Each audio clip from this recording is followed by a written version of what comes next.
This is a time I've been looking for a long, long time. Going back to the days of Kennedy and McCain having an immigration bill that we thought we could pass.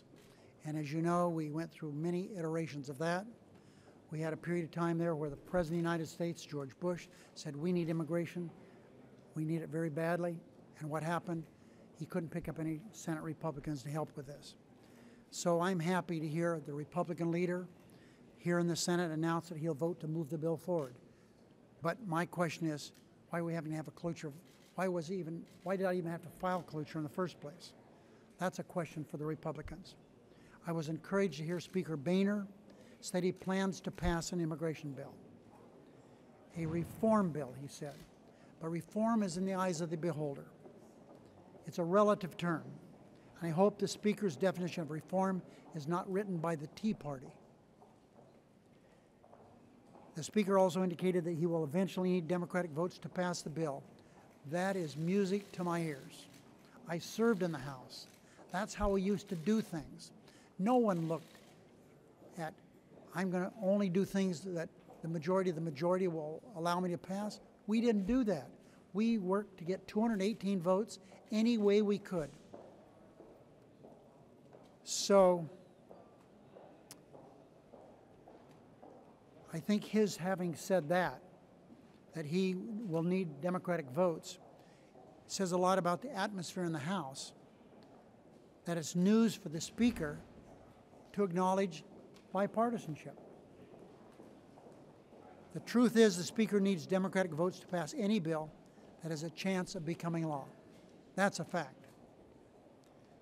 That's a lot for him to acknowledge, but his statement today is a step in the right direction. Fortunately, the Senate immigration bill also has been a model of bipartisanship.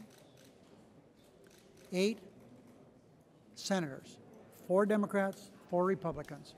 Do you think it was easy for them to get to where they are? No, it was hard. They spent weekends and nights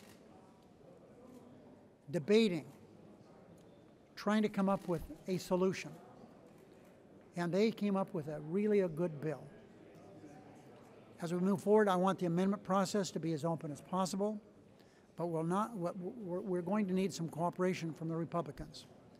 That will mean keeping amendments relevant to the issue at hand and not trying to derail this bill with unrelated issues. And be very, very careful of senators who have no intention of voting for this bill, 0, but they have this wonderful amendment they want to offer to improve the bill, understanding, as I do, and I hope you folks also understand this, they have no intention of voting the bill no matter what happens on amendments. It's been a long road to get to this point. I personally worked in immigration reform for a long, long time, and the issue is very personal to me. I've talked about that before. Now I believe our goal should be to pass a bill that stays true to our principles and with as many votes as possible. I'm confident that we'll achieve that goal by the 4th of July.